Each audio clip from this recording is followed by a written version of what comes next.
Ini akibatnya kalau selingkuh. Mas, ini airnya sudah siap kalau mau mandi. Teriakku dari dalam kamar mandi. Tapi tidak ada jawaban dari suamiku. Beberapa saat kutunggu, dia juga tidak ada datang. Lalu kuputuskan untuk keluar dari kamar mandi. Kulihat ke kasur, tak kutemukan suamiku di sana. Kulihat ke seluruh kamarku, tapi tidak ada suamiku di sana. Aku yang merasa kesal, kemudian membatin di dalam hati. Sudah disiapin air untuk mandi, malah gak ada orangnya. Kemana ini? Nanti keburu dingin air dalam bathtub tadi. Aku segera keluar kamar untuk mencari keberadaan suamiku. Aku tak ingin apa yang barusan kusiapkan sia-sia. Aku memang biasanya selalu mempersiapkan keperluan mandi suamiku, mulai dari air, handuk, dan segala macamnya. Sejak awal menikah, aku memang melakukan hal itu. Aku ingin membuat suamiku bahagia dan betah di rumah. Aku juga berharap, dengan perlakuan dan pelayananku yang baik, suamiku akan setia dan semakin mencintaiku. Tak hanya soal mandi, makan pun aku yang selalu memasakkan untuk semua orang yang ada di rumah ini, meskipun aku dibantu beberapa asisten rumah tanggaku. Tak sanggup jika harus menyiapkan sendiri untuk makan semua orang yang ada di rumah ini, karena jumlahnya lumayan banyak. Apalagi ditambah dengan kondisiku yang sekarang sedang hamil tua. Saat ini kandunganku berusia 8 bulan. Aku benar-benar sudah kepayahan melakukan aktivitasku sehari-hari. Tapi demi pelayanan terbaik kepada suami, aku sanggup menahan rasa lelahku ini. Aku segera turun menaiki lift. Aku tak boleh menuruni tangga. Papaku melarangnya karena dia takut akan terjadi sesuatu padaku. Aku hanya bisa menurut saja dengan saran dari papaku itu. Lagi pula, aku sudah tidak sanggup jika harus turun ke lantai 1 menuruni tangga, sebab kamarku ada di lantai 3. Aku adalah Nara, putri dari seorang pengusaha sukses. Karena keluargaku memiliki beberapa perusahaan yang bergerak di bidang properti. Sejak kecil, aku memang sudah hidup enak dan nyaman, karena orang tuaku sudah sukses sejak dulu. Usaha itu turun-temurun dari nenek moyangku. Entah dari nenek yang keberapa, aku juga tidak tahu, sebab usaha keluarga ini sudah sangat lama sekali berjalannya, sudah puluhan tahun. Rumah mewah berlantai 3 ini juga hadiah dari orang tuaku. Mereka ingin setelah aku menikah, hidupku jauh lebih nyaman, supaya aku tidak kesulitan.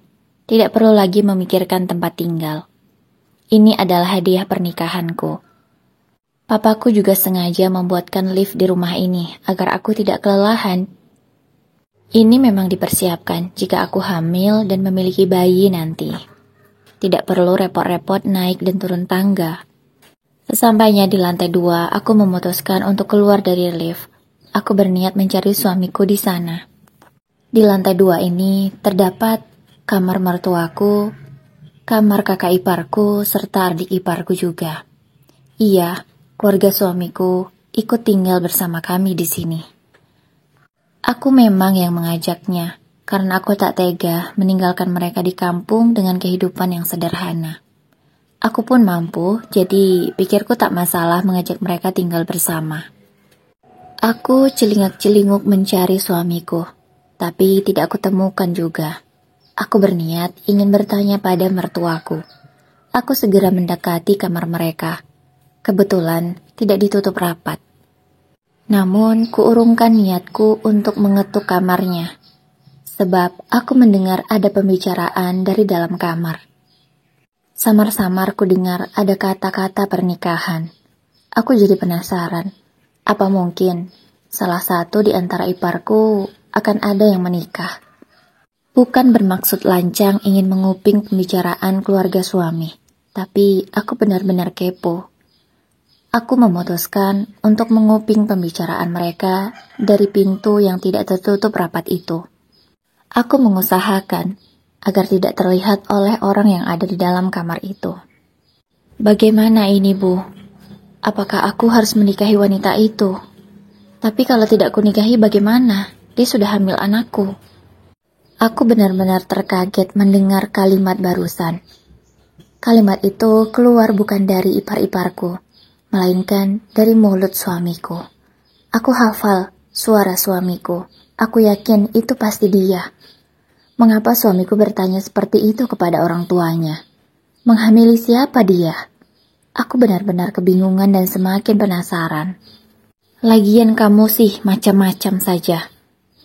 Bagaimana kalau istrimu tahu? Bisa habis kita semua. Terdengar ayah mertuaku menimpali ucapan anaknya.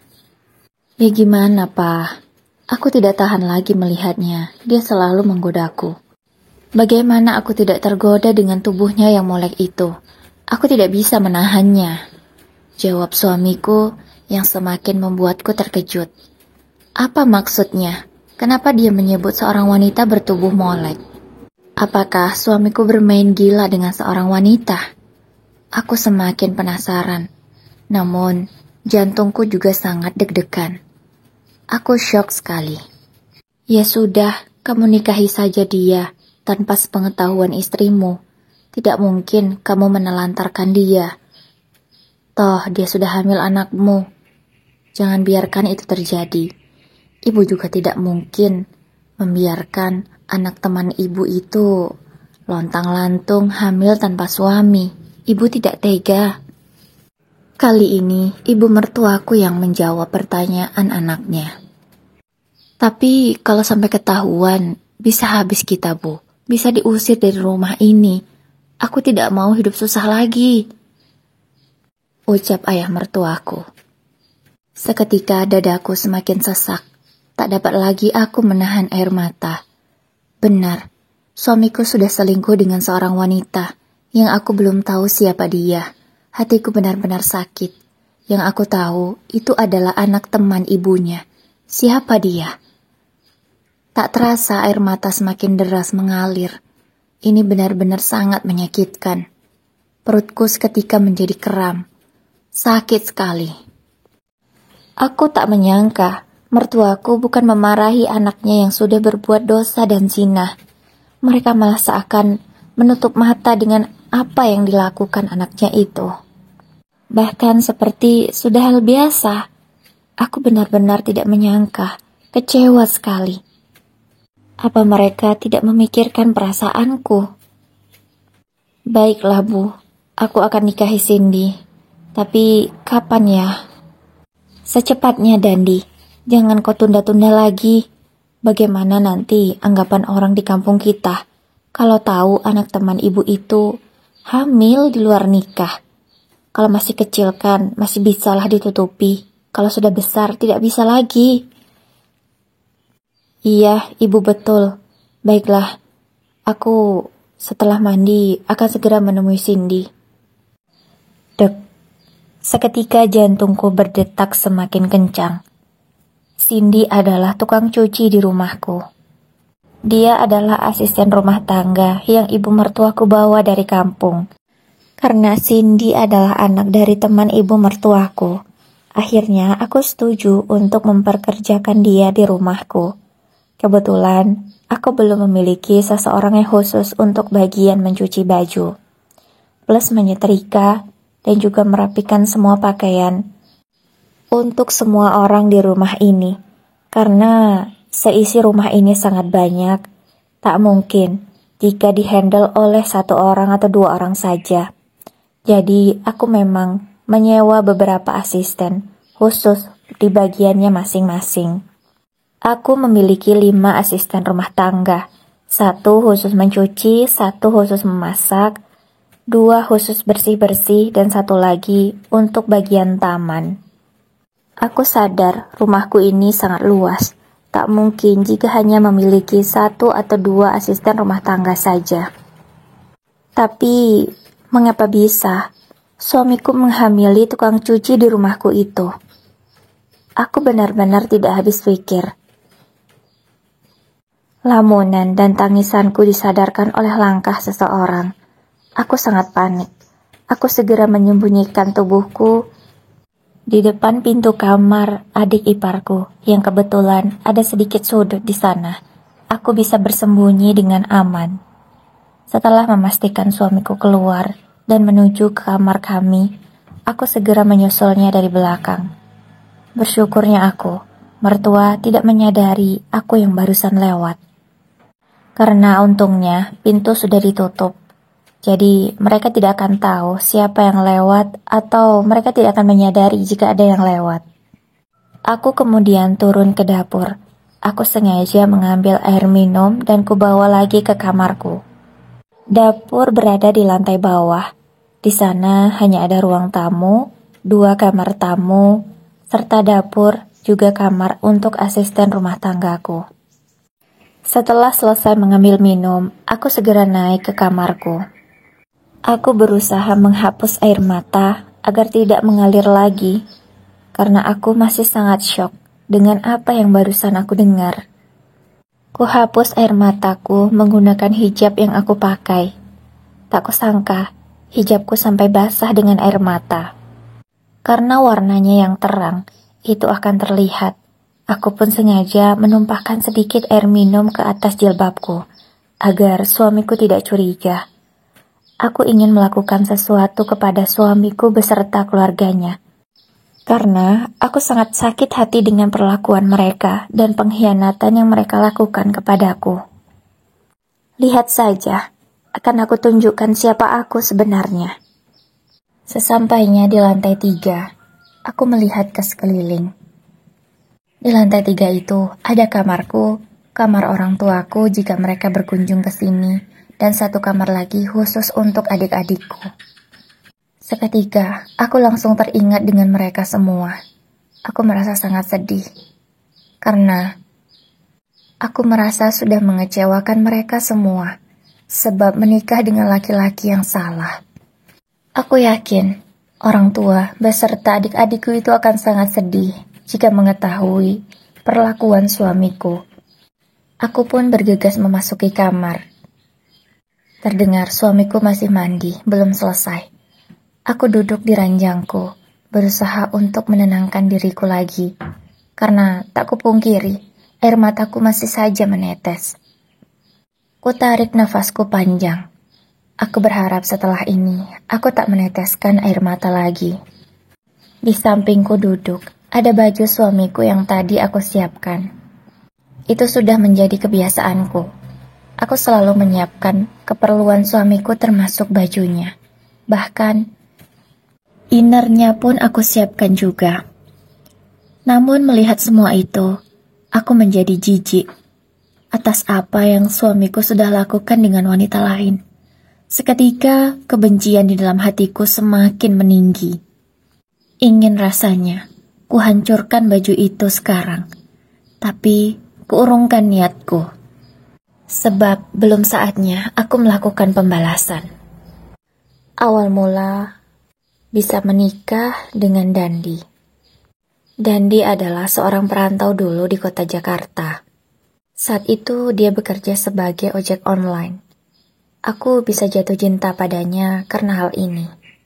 Saat aku sedang makan di sebuah rumah makan sederhana, aku tak sengaja menjatuhkan dompetku.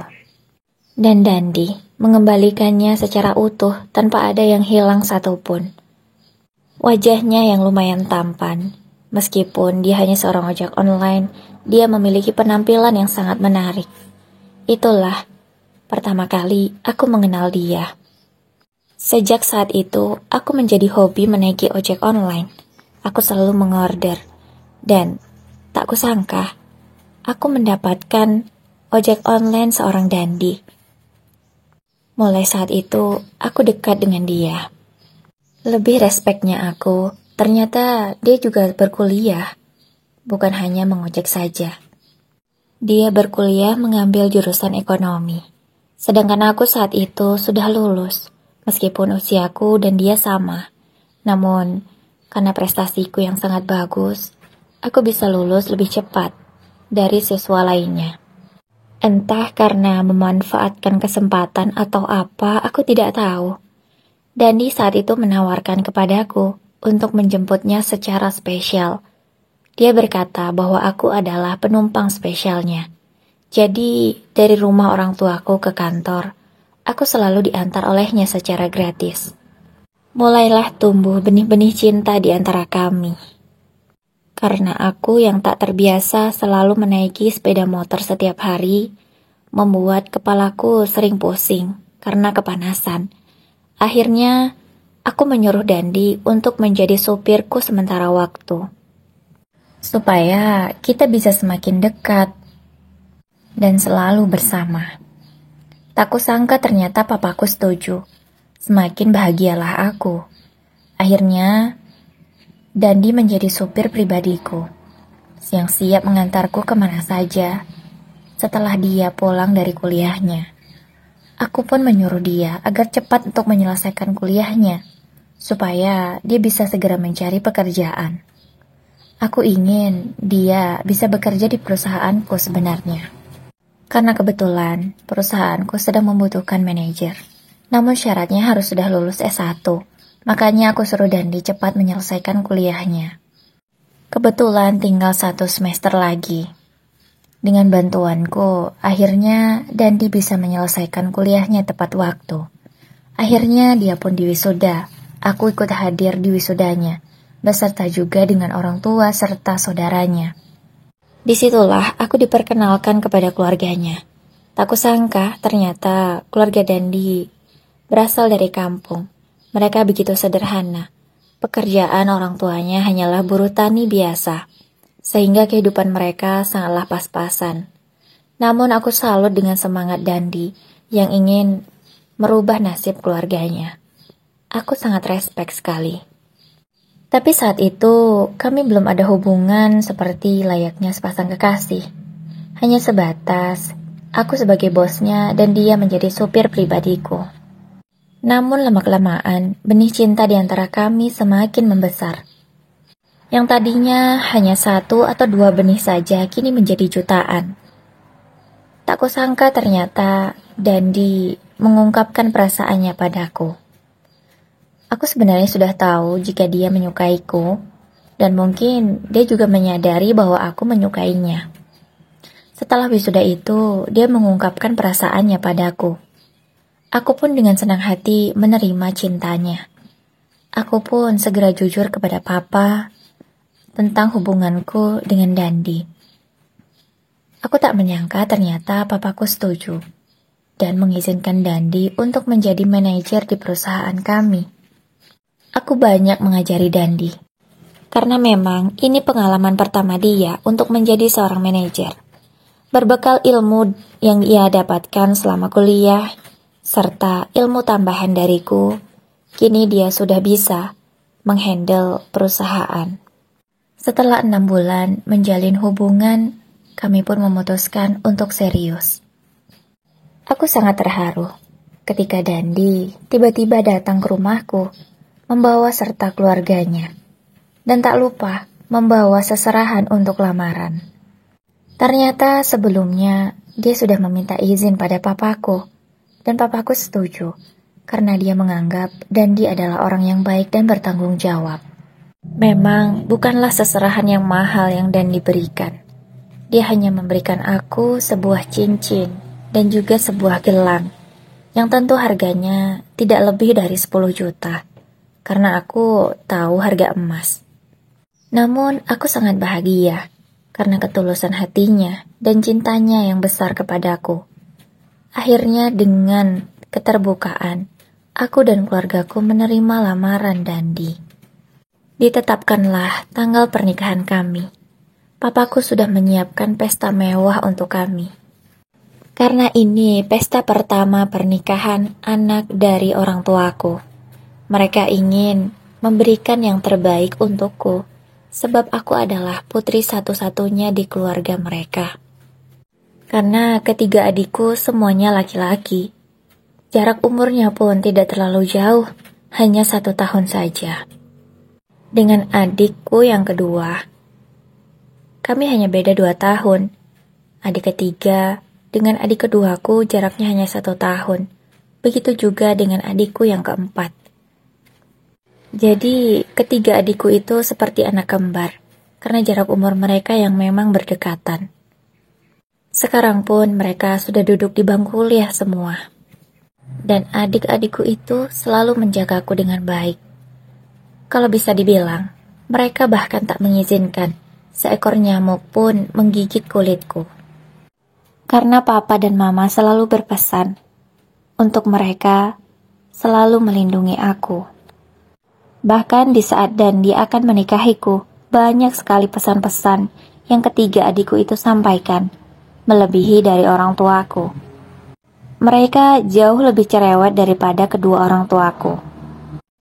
Mereka selalu mewanti-wanti pada Dandi, jangan sampai menyakiti kakaknya ini.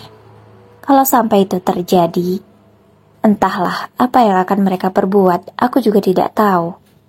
Mereka selalu mengancam Dandi dengan kata-kata itu.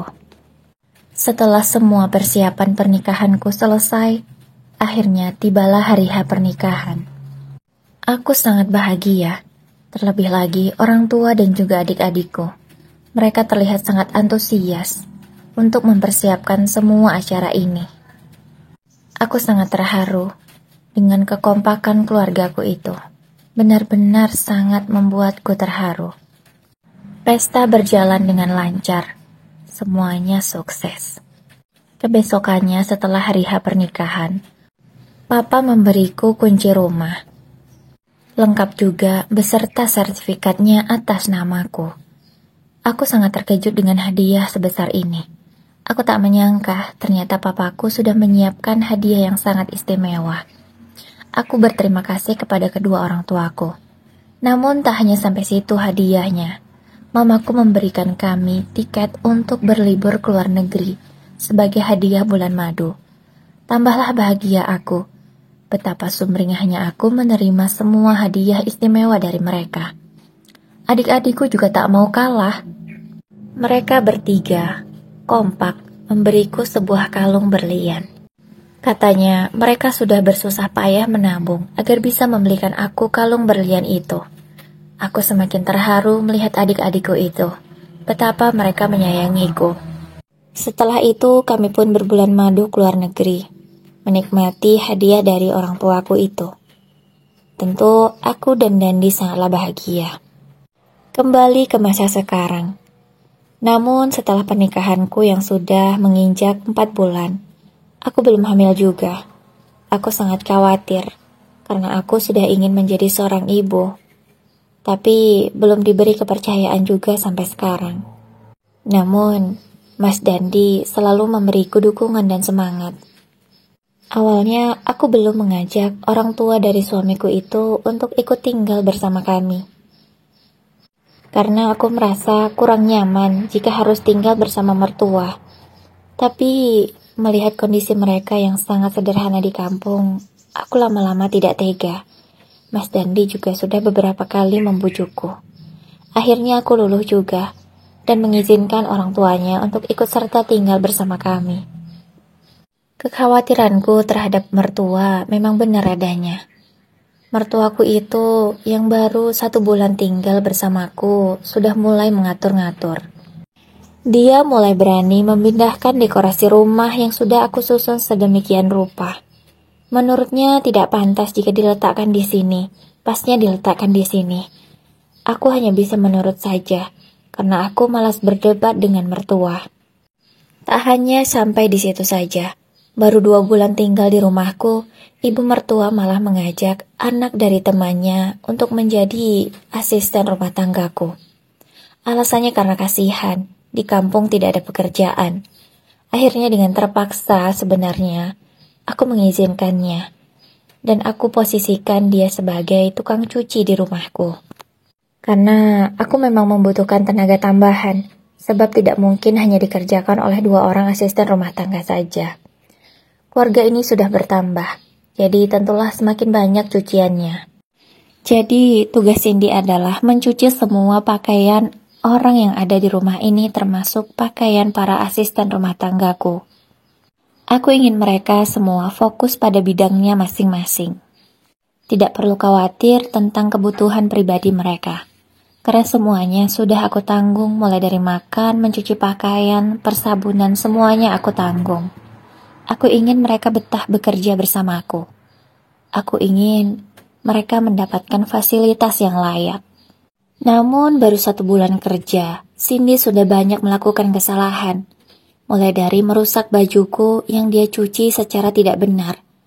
Bahkan banyak juga baju yang bolong karena dia salah menyetrika. Bahkan tak jarang juga salah menaruhnya di dalam lemari. Yang harusnya baju mertua malah ditaruhnya di lemariku. Aku benar-benar kesal. Tapi ibu mertua selalu meminta agar aku bersabar. Sebab anak temannya itu baru belajar katanya. Aku berusaha untuk memakluminya. Aku juga tidak enak hati dengan ibu mertuaku itu. Namun tak jarang aku mendapat laporan dari asisten rumah tanggaku yang lain. Bahwa Cindy memang tak serius mengerjakan pekerjaannya itu. Dia sering terlihat bermain ponsel.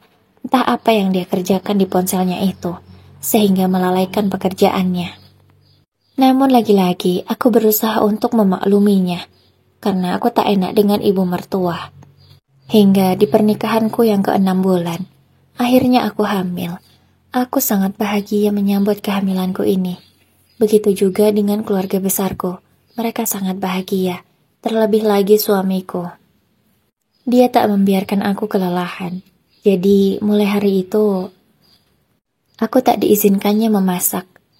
Dia hanya mengizinkanku untuk mengatur menu apa saja yang harus dimasak setiap harinya.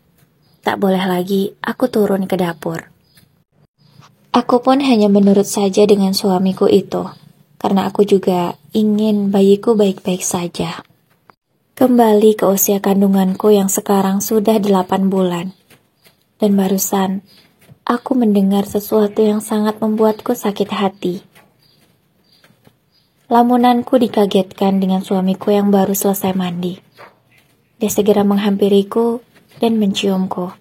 Tapi segera aku tepis. Karena aku tak sudi, aku merasa jijik. Sebab aku sudah tahu jika suamiku pernah tidur dengan wanita lain. Kamu kenapa sayang? Mengapa menolak dicium? Aku sudah mandi, sudah wangi. Lihat ini. Ucapnya. Sembari menunjuk tubuhnya itu, yang masih basah dengan air. Aku tak mau melihatnya. Aku tetap melihat ke bawah. Entah apa yang aku lihat, yang jelas aku tidak mau melihat suamiku itu. Namun, aku segera tersadar.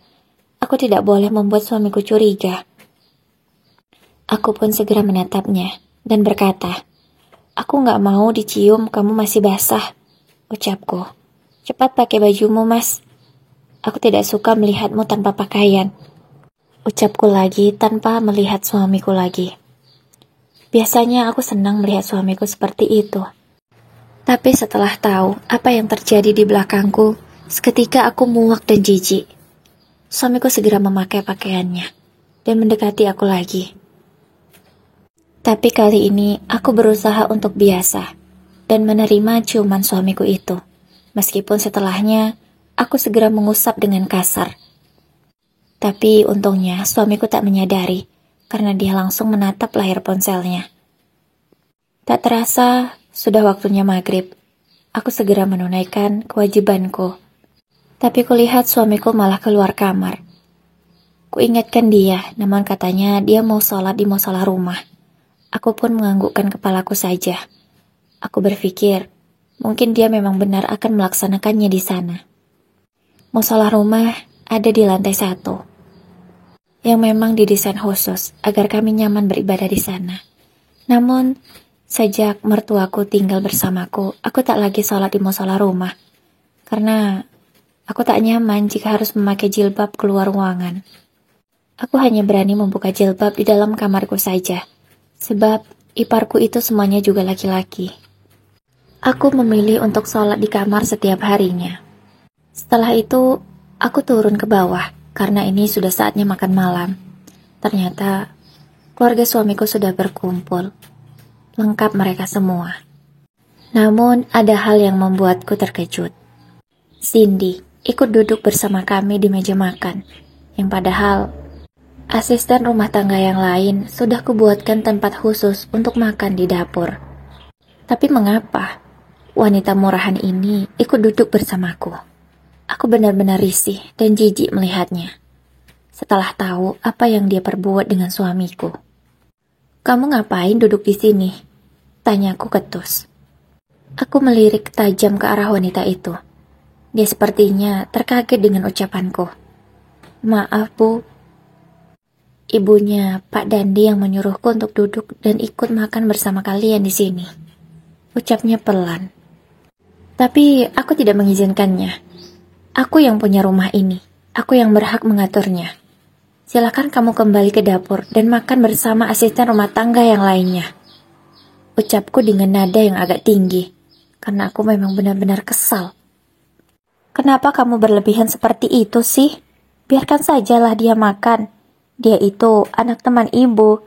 Seharusnya kita bisa memperlakukan dia dengan lebih baik, tidak sama seperti asisten yang lainnya. Karena dia tak terima melihatku mengusir anak temannya itu. Iya sayang, biarin ajalah dia makan di situ. Toh tidak mengganggu kita juga kan? Sambung suamiku lagi, berusaha membela simpanannya itu. Aku tidak mau, Mas. Aku risih melihat dia di sini. Dia itu hanya asisten rumah tangga di rumah ini. Tak pantas duduk bersama kita di sini.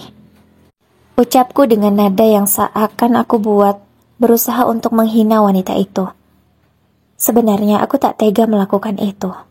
Aku juga bukan orang yang mudah merendahkan orang lain. Tapi mau bagaimana? Aku benar-benar jijik melihatnya. Dengan langkah yang kesal, kulihat Cindy segera bangkit dari duduknya. Dia berjalan dengan sedikit menghentakkan kakinya di lantai. Aku rasa dia tersinggung dengan ucapanku barusan. Dia menuju ke arah dapur. Aku puas, sudah bisa menyinggung hatinya. Nyamannya makan tanpa ada gangguan. Ucapku pelan sembari menyendok nasi ke piringku. Kuambil juga lauk-lauk kesukaanku. Bu Rahmi sudah paham betul seleraku dan makanan favoritku. Karena memang, sedari kecil, dialah yang merawatku. Aku tak hanya menganggap Bu Rahmi sebagai asisten rumah tangga yang khusus memasak, melainkan kuanggap dia juga ibu keduaku, setelah mama. Aku segera makan dengan lahap, meskipun hatiku ini masih ada rasa sakit. Tapi aku harus memberikan nutrisi yang baik untuk janin yang ada di dalam perutku ini.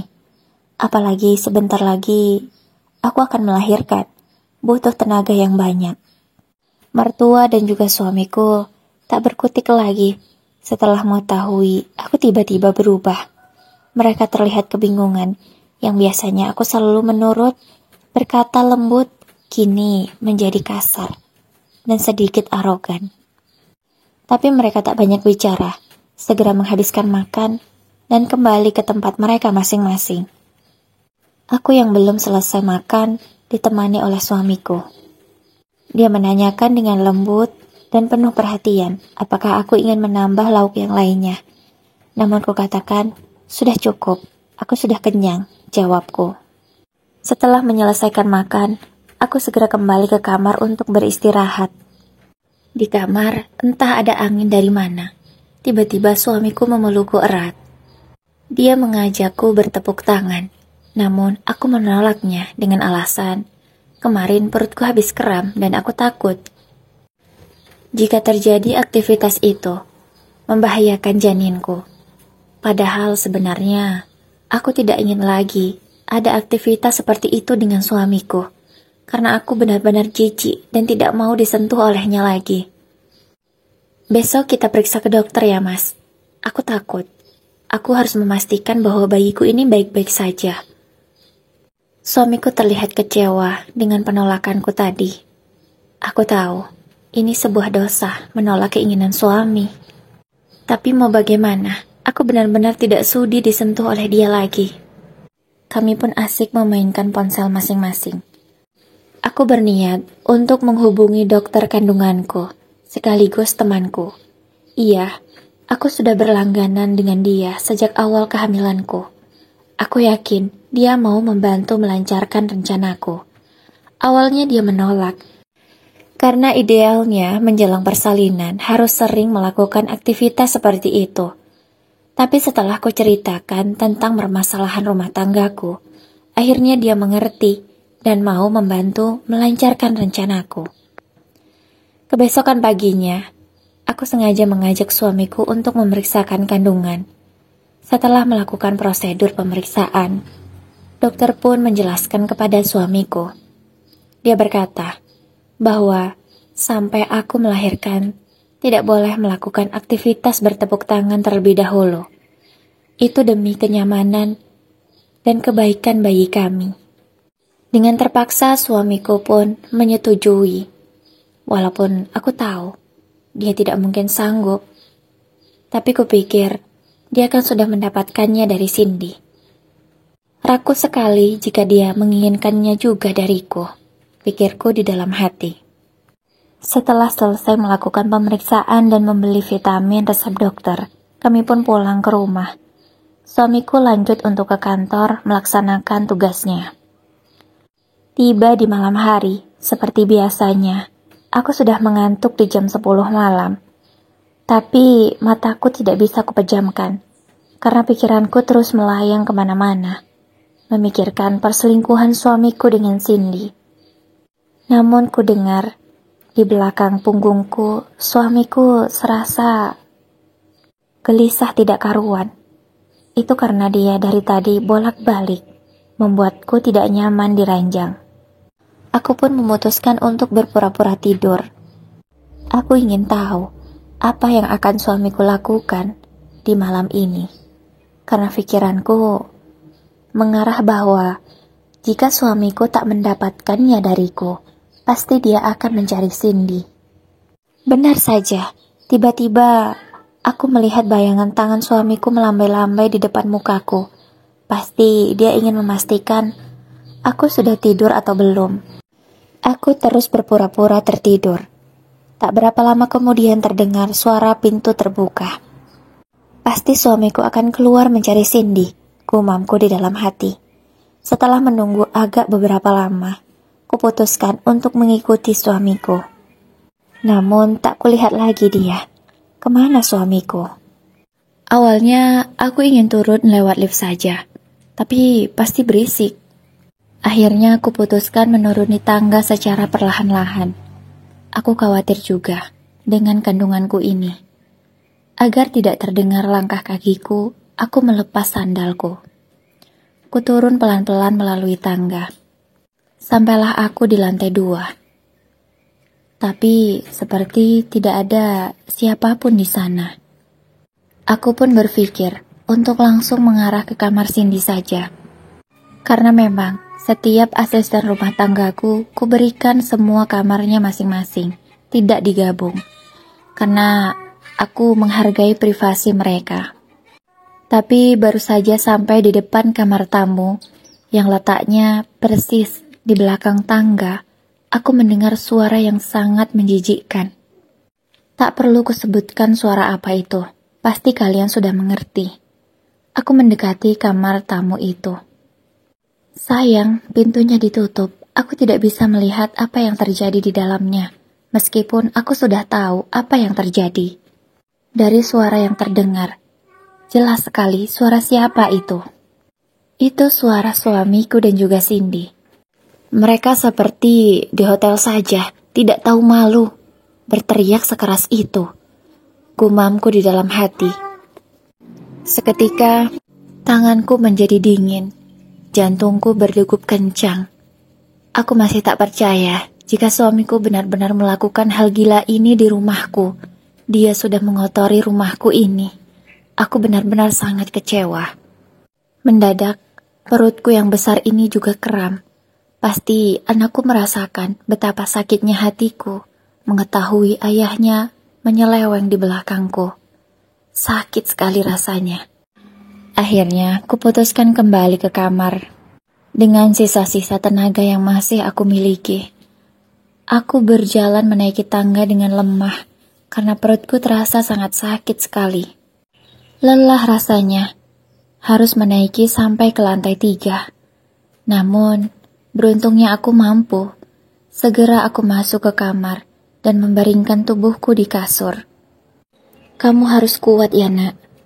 Kita tidak boleh lemah, kita harus kuat. Kita harus memberi pelajaran kepada papamu itu. Kita harus buat dia paham. Siapa kita?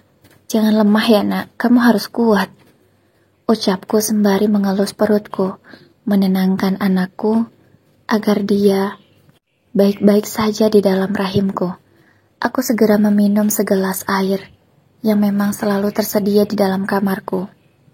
Untunglah setelah itu, kondisiku mulai membaik dan aku berusaha untuk tertidur agar sakit ini segera hilang. Tak berapa lama aku terpejam hingga terbangun di subuh hari. Aku pun segera melaksanakan kewajibanku. Kulihat ternyata suamiku sudah tertidur di sampingku. Entah jam berapa dia sudah kembali ke kamar ini. Aku benar-benar jijik melihatnya. Sangat jijik sekali. Bisa-bisanya dia menduakan aku dengan seorang pembantu. Apakah tak cukup aku istrinya yang cantik dan kaya ini, gumamku di dalam hati. Tapi alasan suamiku berselingkuh bukan karena Cindy jauh lebih baik dariku, melainkan karena tubuhnya yang molek. Aku memang tak seberisi badan Cindy. Badanku tinggi, kulitku putih, bersih. Namun, tidak seberisi badan Cindy.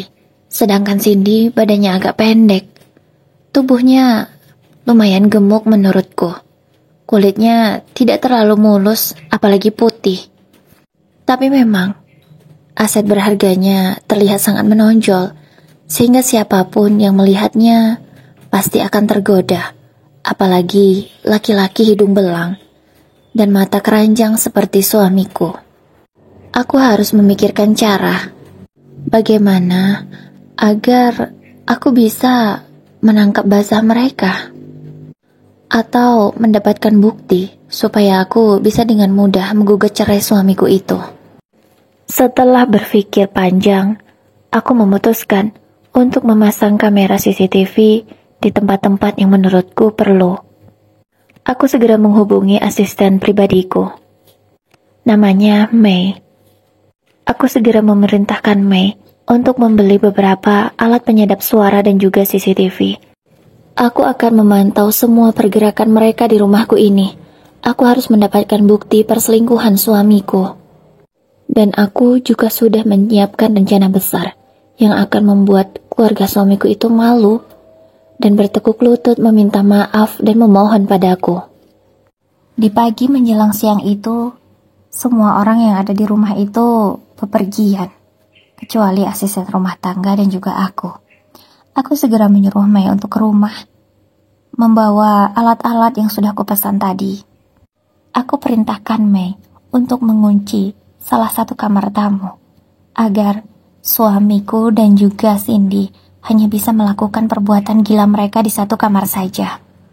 Aku tidak ingin mereka mengotori semua isi rumahku ini.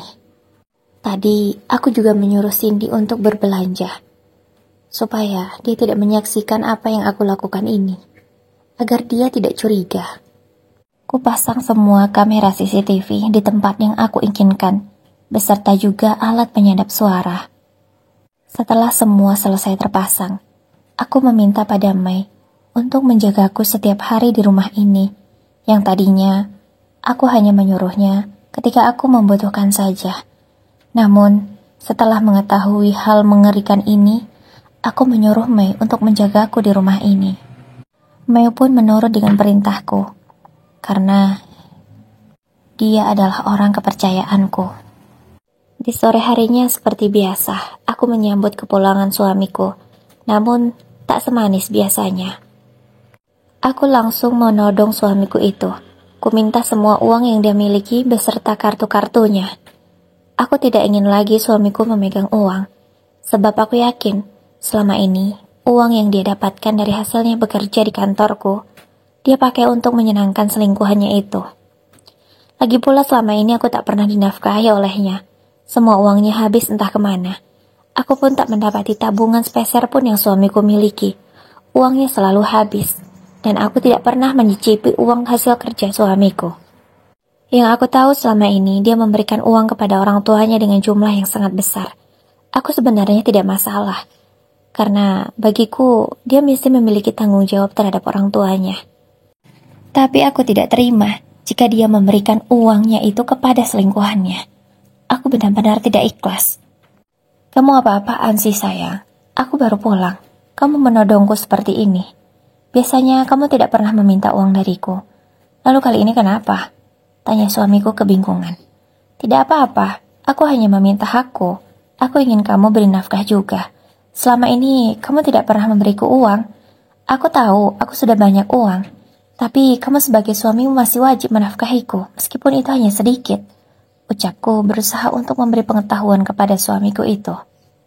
Yang aku tahu, pasti dia juga tahu hal itu, tentang kewajiban menafkahi seorang istri. Kamu ini kenapa sih?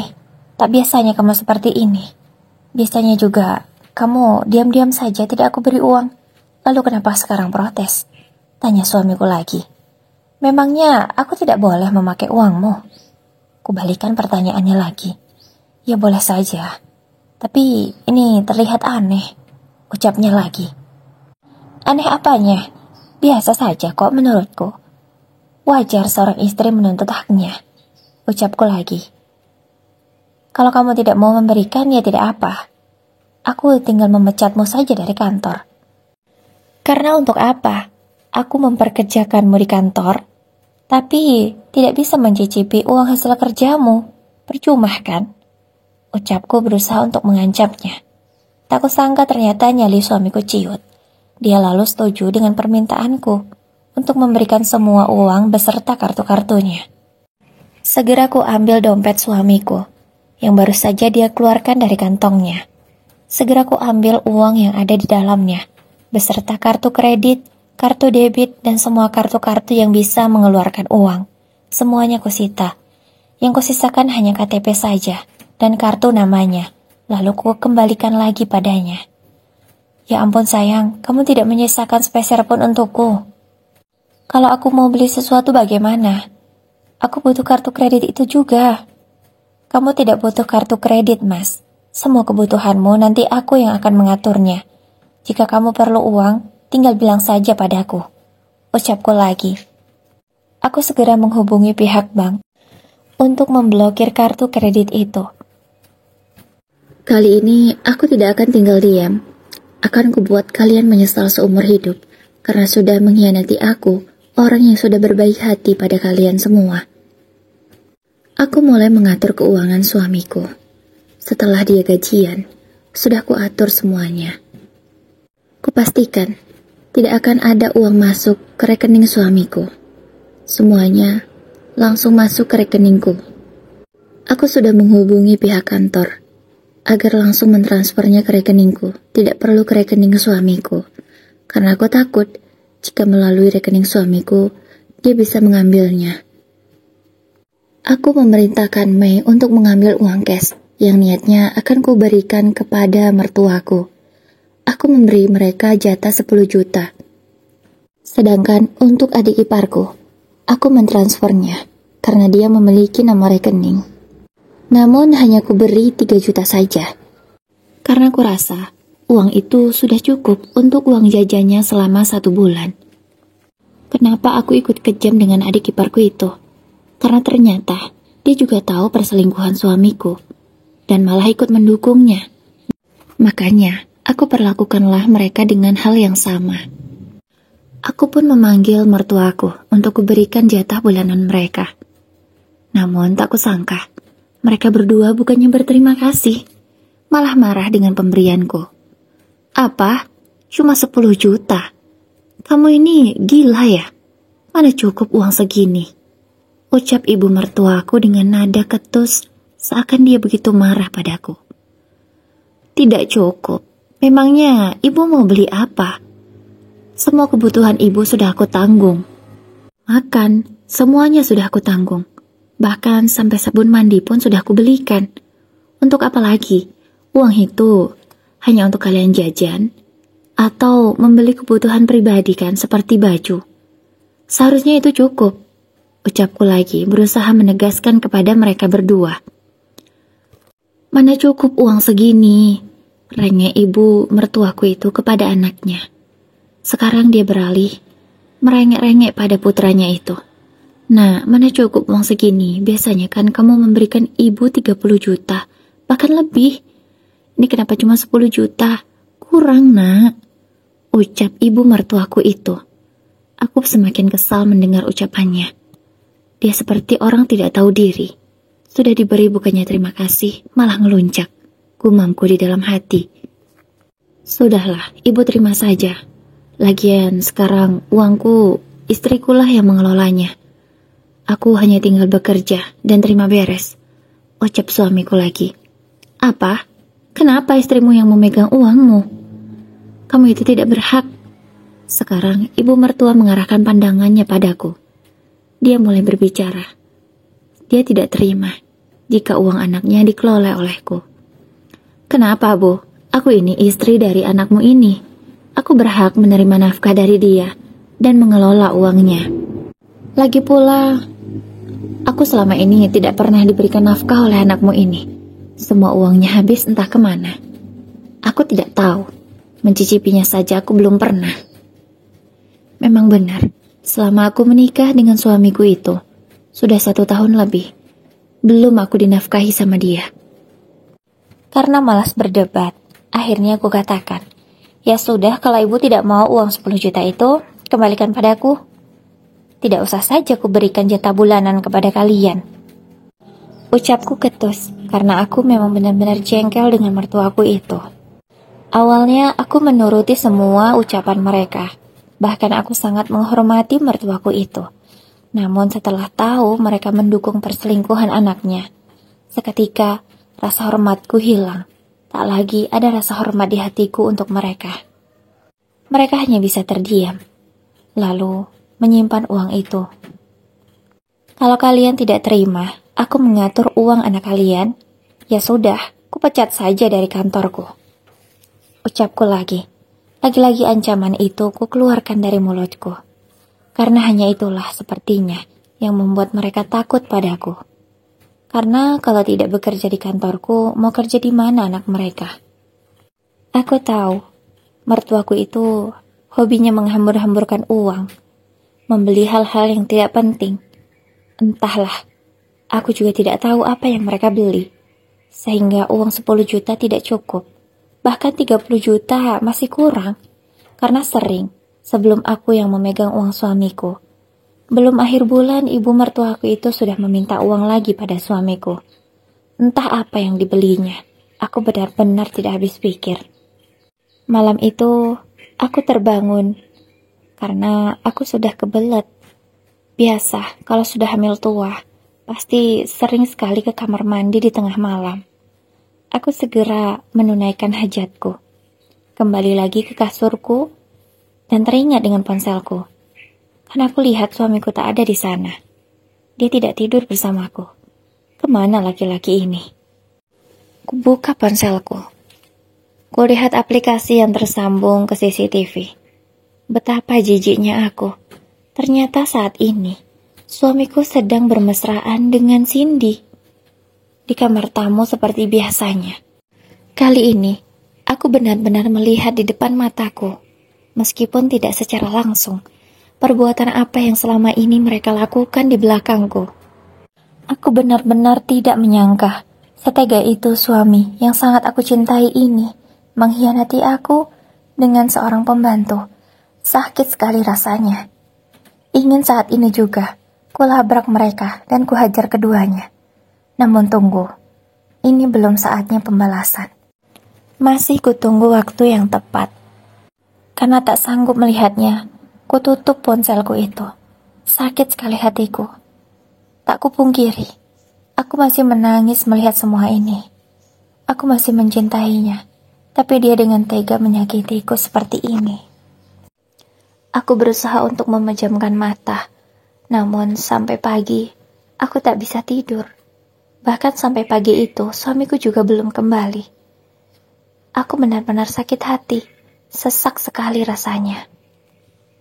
Mulai hari itu, aku tak lagi menyiapkan keperluan suami. Kusuruh dia menyiapkan untuk keperluannya sendiri. Tak mau lagi aku mengurusnya. Aku beralasan, aku lelah, karena kehamilanku yang semakin besar. Setelah suamiku berangkat kerja, Aku melihat ponselku lagi. Aku penasaran dengan apa yang mertuaku bicarakan sekarang. Mana tahu ada hal yang penting yang harus aku ketahui. Aku segera membuka ponsel.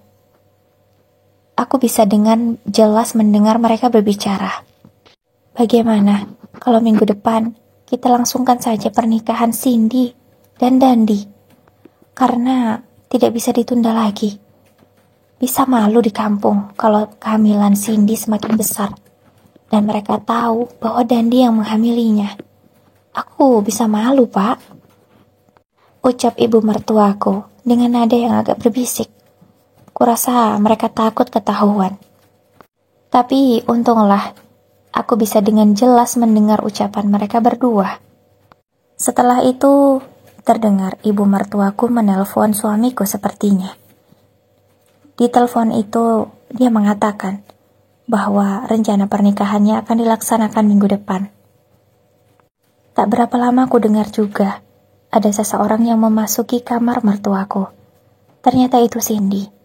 Ibu mertua berkata kepada Cindy, "Cindy, kamu segera beritahu orang tuamu bahwa minggu depan akan dilaksanakan acara pernikahan kalian. Kalian menikah secara siri saja, supaya kehamilanmu ini tidak diketahui banyak orang. Bisa malu kita." Ucap ibu mertua berkata kepada Cindy, "Tapi Bu, aku maunya pesta. Kalau persiapan cuma seminggu, emang cukup?" "Cukup, pasti ada vendor yang bisa menyiapkannya dalam waktu seminggu.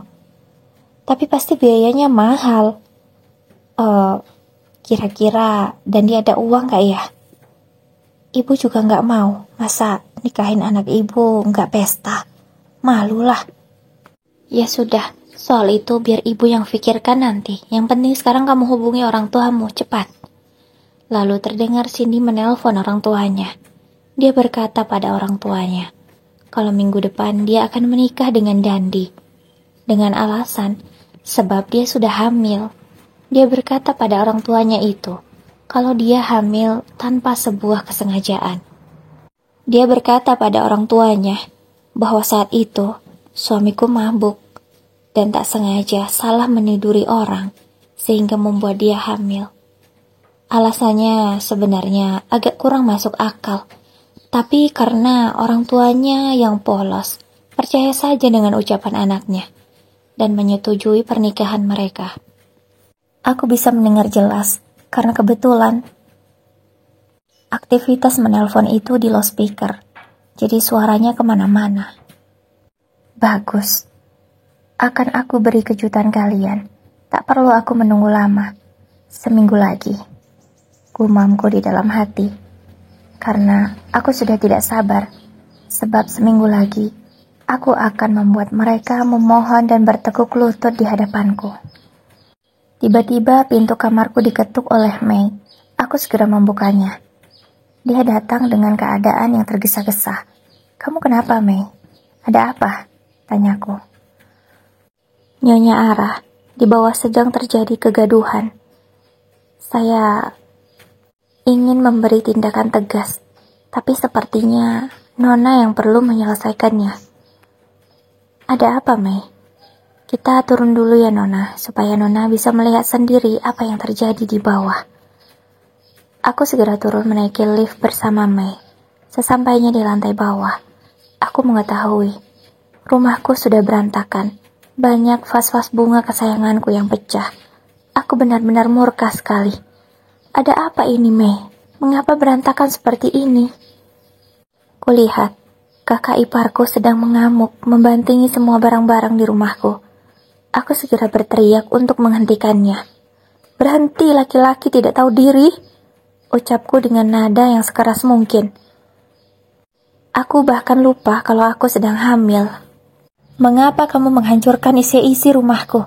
Dasar tidak tahu diri!" ucapku lagi. Karena memang, kakak iparku itu tidak tahu diri. Dia sudah menumpang di rumahku ini. Kerjanya hanya menganggur dan menghabiskan uang adiknya saja. Tidak mau bekerja, padahal dia sudah tua. Kalau pulang tidak diberi uang yang seperti ini akan marah-marah. Dan kali ini kemarahannya yang paling parah. Dia menghancurkan isi rumahku. Aku butuh uang. Aku butuh dia sekarang. Cepat berikan aku uang. Cepat. Ucapnya sembari menengadahkan tangan di hadapanku. Aku tahu dia sedang meminta uang untuk membeli obat-obatan terlarang. Iya, dia seorang pecandu. Aku padahal sudah menyarankan kepada mertua untuk merehabilitasi dia. Namun, karena alasan sayang dan tidak tega, mertuaku itu tidak membiarkan anaknya. Sehingga seperti inilah, dibiarkan saja menggunakan obat-obat biadab itu. Kali ini aku sudah habis kesabaran. Aku segera memerintahkan Mei untuk menelpon kepolisian, agar segera mengamankan kakak iparku itu yang tidak tahu diri. Kebetulan saat itu mertuaku tidak ada di rumah, jadi aku bisa leluasa melaporkannya. Karena biasanya kegiatanku yang seperti ini akan selalu dihalangi sekuat mungkin dengan mertuaku. Tak berapa lama, sekitar 15 menit, kepolisian sudah datang dan segera menangkap kakak iparku itu. Dia baru pulang setelah 1 minggu tidak nongol di rumahku. Mungkin dia keluyuran entah kemana tidak jelas. Menghabiskan uangnya, ketika sudah habis baru ingat pulang. Kuserahkan kakak iparku itu kepada kepolisian. Aku tahu mereka sudah paham akan tugasnya. Menyingkirkan 1 orang benalu di rumah ini sudah berhasil. Tinggal 4 benalu lagi yang tidak tahu diri, yang harus kubuat menyesal. Di sore hari, setelah kekacauan itu sudah dibereskan oleh asisten rumah tanggaku, mertuaku baru kelihatan pulang. Mereka bertanya padaku, apakah anak sulung mereka itu ada pulang ke rumah. Aku berbohong menjawab kalau tidak kutemukan anaknya itu pulang. Aku berusaha bersikap agar tidak mencurigakan. Mereka pun seperti biasa langsung masuk ke kamar. Sepertinya mereka habis berbelanja. Aku tidak tahu apa yang mereka beli, aku juga tidak peduli. Sekarang aku tidak mau sok manis di depan mertuaku itu. Kutunjukkan saja sifat asliku, yang ketus dan pemberani ini. Mereka pikir bisa dengan mudah menginjak-injak aku setiap hari, membuatku seperti sapi yang dicucuk hidungnya, menuruti saja. Oh, tentu tidak. Aku tidak selemah itu. Gumamku lagi di dalam hati. Tak berapa lama, suamiku juga menyusul pulang. Saat suamiku baru datang, aku berpura-pura muntah di depannya. Aku berkata bahwa aku tidak suka bau badan suamiku.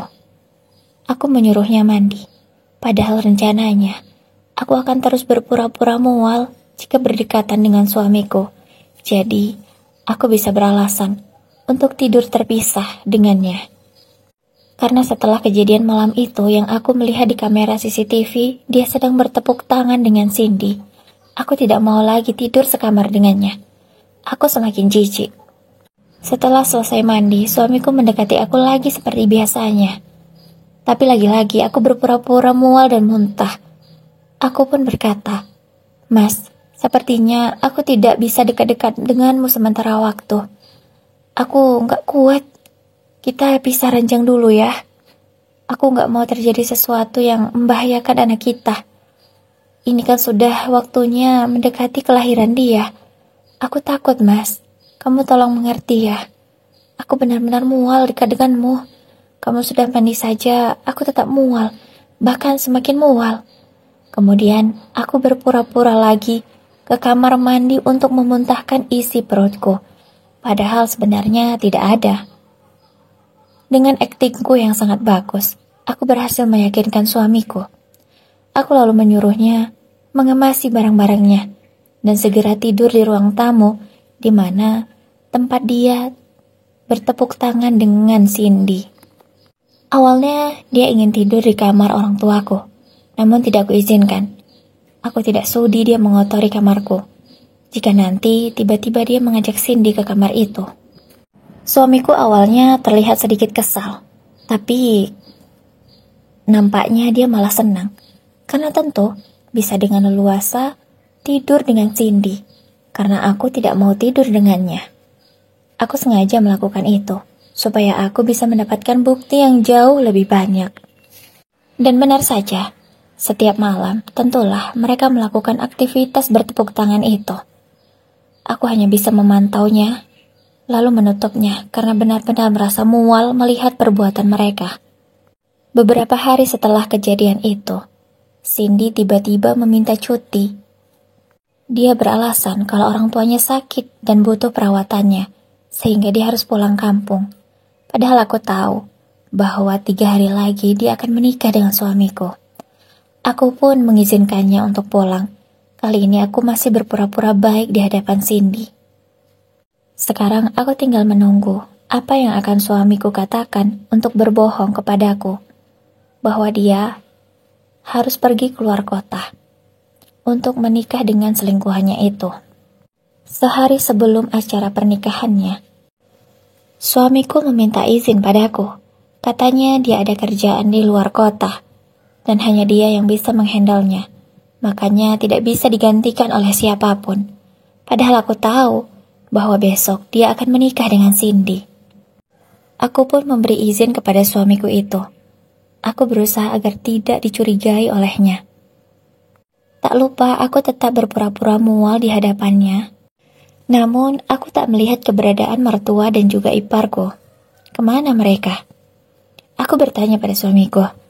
Loh, ayah ibu serta adikmu kemana, Mas? Tanya aku. Mereka pulang kampung. Katanya rindu sama kampung halaman. Makanya pulang mendadak, tidak memberitahu kamu. Saat itu kamu sedang tidur, mereka tidak mau mengganggu. Jadi mereka langsung pulang deh, tanpa memberitahu kamu dulu. Oh gitu ya. Ya udah, kamu hati-hati ya, Mas. Cepat pulang. Ucapku berusaha melepas kepergian suamiku itu dengan riang gembira. Padahal aku tahu, dan aku sangat murka dengan apa yang akan mereka lakukan di kampung. Setelah kepergian suamiku, aku segera menelpon adik-adikku. Karena memang, setelah aku mengetahui perselingkuhan suamiku itu, aku memberitahu mereka, namun belum dengan orang tuaku. Aku sudah mengajak mereka untuk merencanakan hal sebesar ini. Aku juga sudah menggugat cerai suamiku ke pengadilan melalui pengacaraku. Aku sudah memberi semua bukti-bukti yang aku miliki. Tentulah bukan hanya perceraian yang aku dapatkan. Suamiku juga akan dipenjara nantinya, karena dia sudah melakukan perzinahan. Dan tidak hanya soal itu saja. Ternyata suamiku juga korupsi di kantor. Tentulah uang korupsi itu dia gunakan untuk menikah dengan selingkuhannya itu. Karena dia tidak memiliki uang lagi, sebab semua uangnya aku yang memegangnya. Aku mengetahui itu dari sekretaris kepercayaanku. Dia tahu bahwa suamiku melakukan korupsi di kantor. Dan uang yang dia korupsi juga lumayan besar, mencapai 100 juta. Gila memang keluarga suamiku itu, tidak tahu diri. Suamiku dulu yang hanya orang biasa, seorang sopir biasa, kupekerjakan di kantorku, kubantu dia dari nol. Kini malah mengkhianatiku habis-habisan, selingkuh dengan pembantuku sendiri. Benar-benar sangat memalukan dan menjijikkan. Tak berapa lama, adik-adikku sudah siap. Mereka datang dengan membawa koper mereka masing-masing, karena kita akan keluar kota hari ini, tepatnya ke kampung suamiku. Aku juga sudah menyiapkan pakaianku di sebuah koper. Sudah kubawa semuanya yang perlu aku bawa untuk besok. Kami berempat segera berangkat. Tak lupa juga, aku didampingi oleh Mei, asisten pribadiku. Karena perjalanan yang sangat jauh, aku membutuhkan bantuan Mei. Butuh waktu 10 jam untuk sampai ke kampung halaman suamiku. Sangat jauh memang. Sesampainya di kampung suamiku, aku segera menuju ke rumah yang sudah kami sewa. Karena di sana tidak ada hotel, hanya ada rumah warga yang bisa kami sewa untuk menginap. Aku sangat lelah, aku ingin segera beristirahat. Iya, aku sudah menyiapkan semua keperluanku di kampung. Mulai dari tempat penginapan pun sudah kupersiapkan. Karena kebetulan, Mei memiliki kenalan dari kampung suamiku. Entahlah dari mana mereka bisa kenal. Yang jelas, aku bisa memuluskan rencanaku lewat bantuan mereka. Rumah yang aku sewa tidaklah jauh dari rumah Cindy. Mungkin hanya 1 kilometer saja. Aku segera menyuruh adikku yang pertama untuk melakukan tugasnya, karena memang aku sudah membagi mereka tugas masing-masing. Aku menyuruh adikku itu, untuk memasang background sebagai layar untuk melihat pertunjukan yang luar biasa nanti. Katakan saja pada keluarga Cindy bahwa itu bonus dari vendor yang mereka sewa. Untunglah adikku yang pertama itu bisa melaksanakan tugasnya dengan baik. Dia berhasil bekerja sama dengan vendor yang keluarga Cindy sewa. Tak lupa aku sudah lapor polisi, dan besok polisi akan datang menangkap suamiku itu. Aku sengaja datang setelah acara ijab kabul. Mereka pun hanya menikah secara siri. Jadi tentu tidak ada surat-surat penting yang harus mereka tanda tangani. Hanya surat saksi saja. Setelah acara ijab kabul selesai, aku segera dikabari oleh adikku yang kedua karena dia sudah standby sejak tadi di sana. Aku pun segera menuju ke rumah Cindy. Aku melihat banyak sekali para tamu yang datang. Tak kusangka, lumayan mewah juga pesta yang diselenggarakan oleh Cindy dan keluarganya. Pakai uang hasil korupsi dari kantorku. Sesampainya di sana, aku masih menyembunyikan diri. Aku memakai masker agar orang-orang tidak mengenaliku. Tapi mungkin mereka asing denganku, karena tak pernah melihatku di sana. Terlihat ada beberapa orang yang menyadari kehadiranku. Aku segera memerintahkan adikku yang ketiga untuk naik ke atas panggung. Aku menyuruhnya untuk berpura-pura menyumbangkan sebuah lagu. Tak lupa adikku itu juga memakai masker agar suamiku tak mengenalinya. Aku juga menyuruhnya mengubah sedikit suaranya agar tidak dicurigai. Sesampainya di atas panggung, adikku itu dengan percaya dirinya meminta mikrofon kepada MC. Baiklah Bapak Ibu, para tamu undangan, sebelum saya menyumbangkan sebuah lagu merdu, saya ingin melihatkan foto-foto kenangan atau nostalgia kedua mempelai, agar kita bisa merasakan kebahagiaan mereka berdua juga. Baiklah, silakan operator untuk menayangkan foto dan juga video kemesraan mereka berdua. Aku melihat dari kejauhan. Pengantin yang sedang duduk di pelaminan itu kebingungan, karena mereka tentu tidak tahu video apa yang dimaksud orang yang baru naik ke atas panggung itu. Namun tanpa curiga, mereka tidak menghentikannya, malahan terlihat antusias dan penasaran apa video yang akan ditayangkan. Tak berapa lama kemudian, setelah disetting, muncullah sebuah foto. Dari foto pertama saja sudah membuat suamiku pucat. Karena foto itu adalah adikku yang menangkapnya ketika mereka sedang berduaan di mall. Suamiku benar-benar kaget. Dia tidak menyangka kalau foto-foto seperti itu yang akan ditayangkan. Lanjut ke slide berikutnya. Foto perselingkuhan mereka yang sudah tidak ada batasnya. Tapi foto itu sudah kusensor, karena tidak mungkin kuperlihatkan di depan umum. Tapi untuk orang dewasa sudah mengerti apa yang terjadi di antara mereka berdua. Tak lupa juga dengan video mereka. Suamiku semakin pucat. Cindy terlihat menutupi wajahnya. Dia terlihat sangat malu, karena di kampungnya sendiri, dia malah dipermalukan seperti itu. Aku tersenyum puas, karena bisa mempermalukan mereka secara tidak hormat. Hatiku benar-benar sudah lega, dendamku serasa sudah terbalaskan. Video yang kubuat memang cukup panjang, berdurasi hampir 2 menit.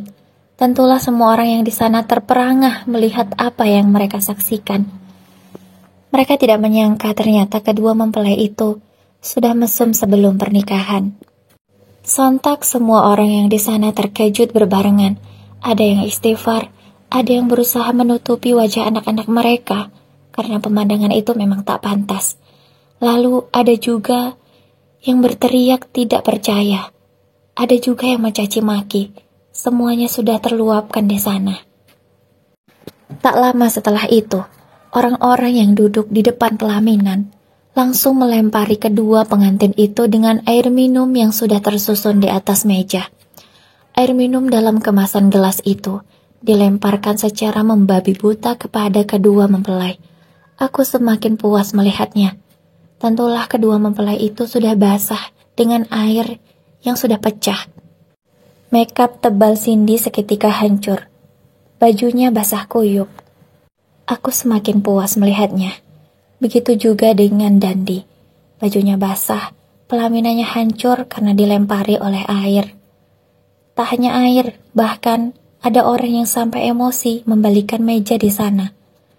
Bahkan ada mungkin itu adalah ketua RT atau pejabat desa di sana. Dengan sangat murka menghentikan acara itu secara tidak hormat. Tak berapa lama mobil kepolisian sudah datang. Mereka pun semakin panik karena kenapa ada polisi segala? Seru orang-orang di sana. Kemudian polisi masuk ke dalam tenda dan segera menghampiri suamiku. Mereka sudah membawa surat penangkapan. Iya, aku melaporkan dia atas perzinahan yang dia lakukan. Aku benar-benar puas kali ini. Setelah suamiku dibawa turun dari pelaminan, digandeng oleh kepolisian, suamiku sempat memberontak, tapi tentulah dia tidak berdaya. Barulah setelah turun dari pelaminan dia menyadari ada aku di sana.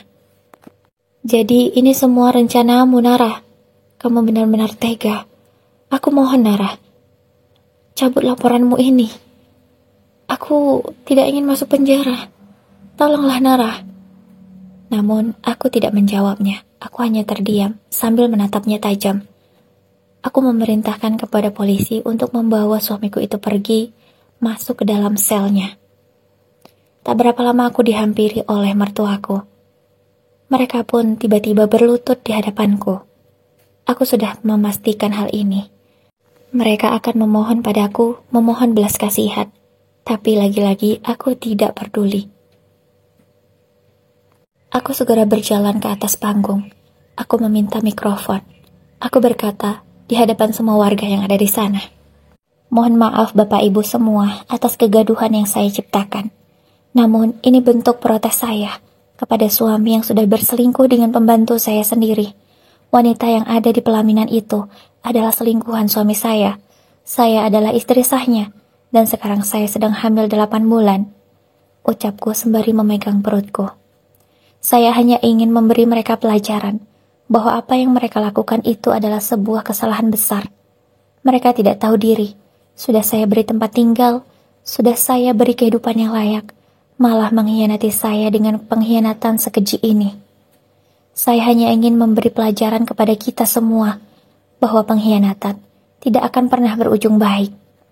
Dan untuk mertua saya, jangan pernah injakkan kaki kalian lagi ke rumah saya, karena saya tidak akan pernah peduli. Mau memohon sekuat apapun, aku tidak akan pernah peduli lagi. Ucapku dengan tegas. Dan untuk kamu Cindy, wanita yang sudah merusak rumah tanggaku, aku masih memberimu belas kasihan. Aku tidak melaporkanmu kepada polisi, karena aku tahu kamu sedang hamil anak suamiku. Aku biarkan kamu bebas, supaya bisa merawat anakmu, karena aku tak tega juga, jika kamu harus menjadi narapidana, sama seperti suamiku. Namun, mulai detik ini, aku dan suamiku bukanlah sepasang suami istri lagi. Kami sudah bercerai. Pengadilan sudah resmi mengabulkan gugatan ceraiku. Oh iya, suamimu itu akan masuk di penjara lumayan lama, karena dia juga tersangkut korupsi. Asal kamu tahu ya, dan kalian semua tahu, bahwa pesta ini tercipta dari uang saya, uang perusahaan saya, sebab mantan suami saya itu korupsi di perusahaan saya dan menggunakan uangnya untuk menyelenggarakan pesta ini. Sangat keji bukan perbuatannya. Cukup dari saya mohon maaf kepada orang tua Cindy karena terpaksa melakukan hal ini. Saya tahu kalian orang baik dan tidak pantas mendapatkan ini. Namun anak kalianlah yang membuat kalian malu sendiri. Aku kemudian turun dari panggung karena aku merasa perutku kram. Aku segera meminta bantuan adik-adikku untuk membawaku pulang. Aku meninggalkan pesta pernikahan yang sudah hancur itu. Aku puas, namun aku juga khawatir dengan anakku. Aku benar-benar merasa sakit, perutku semakin sakit. Aku segera menyuruh adikku membawaku ke mobil dan melajukannya ke rumah sakit, karena aku benar-benar khawatir. Aku berusaha menahan rasa sakitku. Hingga akhirnya aku sudah sampai di rumah sakit, tapi kondisiku yang sangat mengkhawatirkan. Aku harus terpaksa melahirkan melalui operasi sesar. Akhirnya aku menjalani operasi, dan bayiku sudah lahir ke dunia. Aku bahagia, namun juga sedih karena permasalahan rumah tanggaku. Tapi untuk apa aku sedih? Menangisi laki-laki yang tidak tahu diri seperti dia. Aku sekarang fokus untuk membesarkan anakku bersama keluargaku. Aku sudah cukup bahagia. Jiwaku sekarang sudah lebih tenang. Aku bisa melepaskan dendamku.